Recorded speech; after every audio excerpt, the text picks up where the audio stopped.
Griffiths EMF section 7.1.2, the electromotive force. So for a current, which is basically a bunch of charges to get pushed down a wire, we need a force. Okay. In general, there are two forces that are capable of moving charges down a wire. The first is something from the source. Okay, so this is a force from the source, usually the chemical energy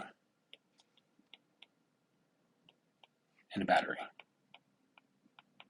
That is a common source of force to push charges down a wire. Okay. The other one is the electric field. All right, there are charges that exist along the wire, and those create an electric field, and those are able to push charges and specifically smooth them out.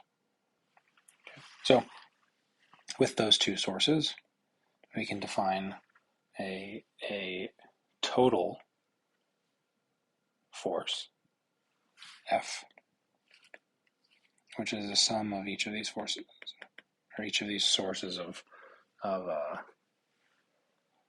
motion. Okay. These are all force densities, so force per unit charge, and the electric field is a force per unit charge.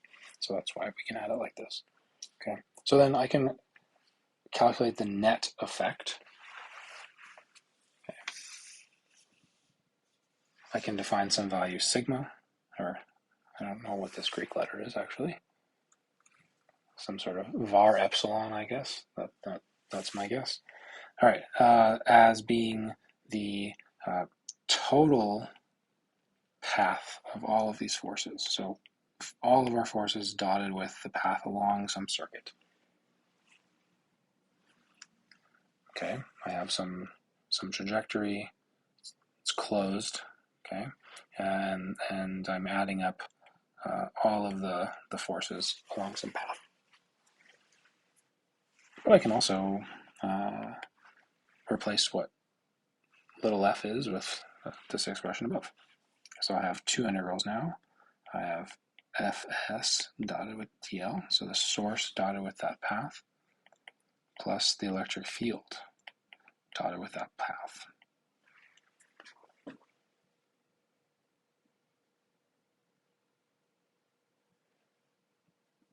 All right, but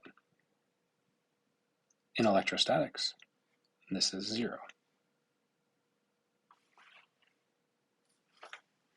And therefore I can define epsilon as the path integral of my source all the way around.